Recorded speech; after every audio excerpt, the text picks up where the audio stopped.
What's going on, guys? The Comics Kid 2099 here. Welcome to day 89 of the 365-day graphic novel review challenge. Today, I want to talk to you about another Superman book. This is Superman, World Without a Superman. This is the follow-up to The Death of Superman, and it's part 2 of the Death of Superman saga, if you will. And as we saw in the previous storyline of Superman, Superman died fighting the monster Doomsday. And this book is really two separate stories collected into one volume. The first story is everyone in Metropolis mourning Superman and coming to grips with the fact that he is dead. And you get to see people like Lois Lane, Jimmy Olsen, the Kents.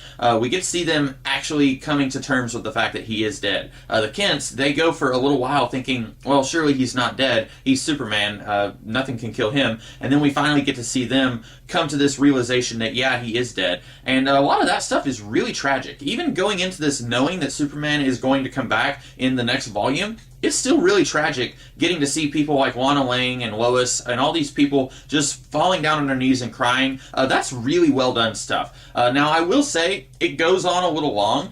Throughout this entire book, it's like a third of it is the funeral for a friend part of this story. And I think that they could have trimmed that down a little bit, but again, I'm not going to entirely hold the creative team responsible for that because, as I've said a couple of times now, they were told that they had to delay the wedding of Superman and Lois Lane, and they had already set that in motion whenever they were told that they had to delay that, and that's what brought about the death of Superman. So everything with the death of Superman that takes really long and you're thinking, man, this could have happened in less time than what it did, it's because they were trying to kill time so that they wouldn't have to find another way to delay the wedding. So I can forgive that, but it does drag a little bit, I think. And then the rest of the book, the last two-thirds of it, is kind of set up for stuff that happens later on in the Reign of the Superman storyline. We get to see the Cadmus Project trying to get a hold of Superman's remains so that they can study it, and that's a big through line here. And we get to see kind of how Metropolis is deciding to cope now that Superman is gone.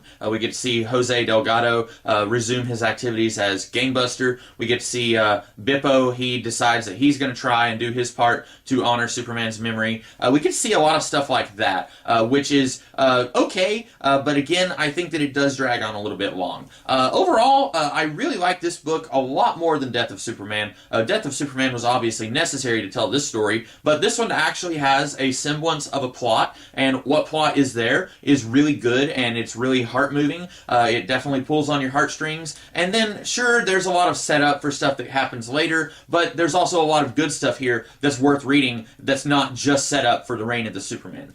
So overall, I really like this book. I wasn't sure how I was going to think about it, or what I would think about it, because it had been a while since I had read it, and based on my thoughts on Death of Superman, I thought that I wouldn't enjoy this as much as I did this time around, but I did like it. I think that it is worth reading if you've never read any of the Death of Superman stuff and then you were kind of discouraged by my thoughts on Death of Superman. I would say you could go ahead and give this a shot. I think that it's worth your money and worth your time.